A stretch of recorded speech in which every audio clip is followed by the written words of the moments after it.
Pro Tools features key commands in the edit menu that make it easy to navigate selections in the timeline so that you spend less time clicking around and more time being creative. While many of these key commands have been in Pro Tools for a long time, they were often only known by power users who knew all of the keyboard shortcuts. Because I'll be talking a lot about keyboard shortcuts and I'm on a Mac, then I'll refer to the modifiers for a Mac keyboard. But these can be easily translated to Windows. Just use the Control key instead of Command, use the Windows key instead of Control, and use the Alt key instead of Option.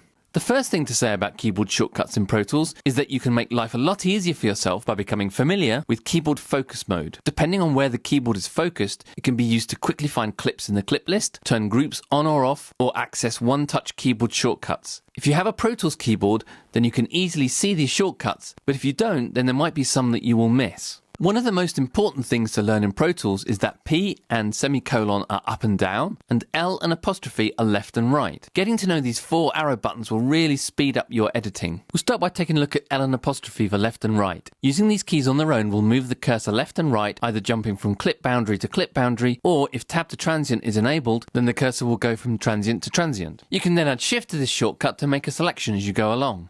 There are some useful additions to these left and right shortcuts. First, if you add Command and Control, then you can jump from clip to clip and select the clip as you go. Or you can use Command, Control and Option together, which just moves the selection. These are particularly useful when you're working in bars and beats. For example, you might want to move a 4 or 8 bar selection around the timeline. And finally, there are keyboard shortcuts to double and halve your selection length. Again, really useful if you're working in bars and beats. To do this, you're using Shift with Command, Control and Option with the L and apostrophe keys. We'll look at more of these navigation shortcuts in the next video. In the meantime, go to avid.com for more information.